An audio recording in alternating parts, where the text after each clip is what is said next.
County 911, this is Rob. Hi, I think I just heard gunshots outside. Okay. How many shots did you hear? 4. You heard 4? I think so, yeah. Okay. Did you see anyone by chance? No, I mean, I was laying awake in bed. Yes, ma'am. Okay. All right, well, you want to speak to an officer about this? Well, I don't know. This woman went missing from her residence during a night of studying. The police were called and an extensive search was underway. Welcome to Be's True Crime Community, and don't forget to like and subscribe. Let's get into the backstory. Eve Carson was born and raised in Athens, Georgia. Her family and friends loved her bubbly personality and how kind she was to everyone. She excelled in academics all throughout high school. She attended college at the University of North Carolina at Chapel Hill. Her majors were political science and biology. Eve was living in an apartment with her roommate, Justin. One night, Justin was heading out and he observed that Eve was still studying on the couch. He headed out at about 1:30 a.m. But when he returned at 4:30, he didn't see Eve. He found this strange, so he tried to call her cell phone, but he didn't get an answer. So he then decided to call the police. But he had no idea that she had been kidnapped. During the police investigation, they were focusing on surveillance footage. So they were getting surveillance footage from stores, ATM machines, and surveillance near Eve's apartment.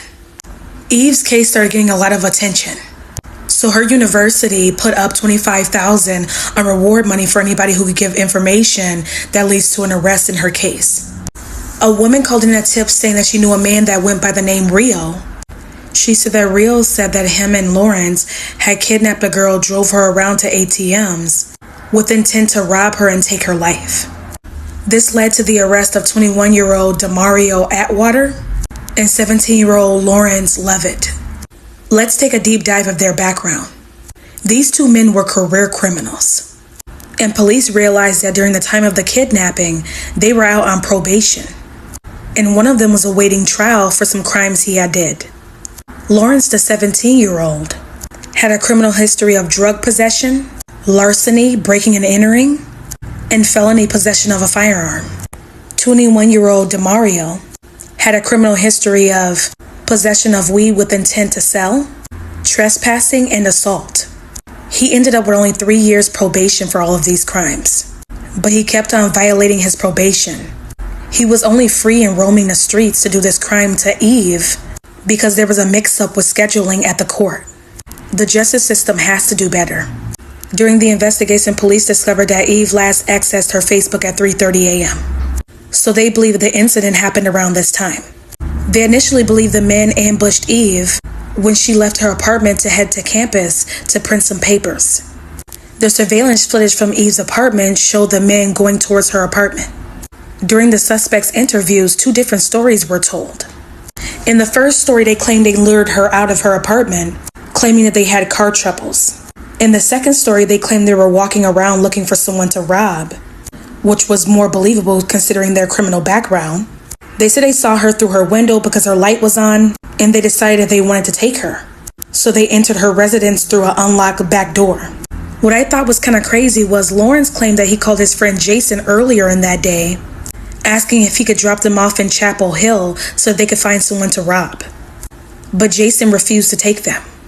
But apparently they still found a way to get there. They took Eve from her residence, put her in the back of the car. Demario sat in the back seat holding her at gunpoint, and Lawrence drove around. They went to a few different ATMs trying to pull out money. They successfully took out $700 at the University Mall ATM. During all of this, Lauren was begging and pleading for her life. She even started crying, and at some point she begged them to pray with her. But of course the men made up their minds because she had already saw their faces, and so they decided to gun her down anyways. They then dumped her body in the middle of the road. This was the photo that police received from an ATM machine. Police also recovered bullets from 2 different guns at the scene. Demario pleaded guilty and received life in prison without parole. Lawrence decided to go to trial hoping that he could fight it, but he received life in prison without parole. Lock them both up and throw away the key. My condolences to Eve's family. Don't forget to let me know how you feel about the case in the comments. I'll see you in the next case.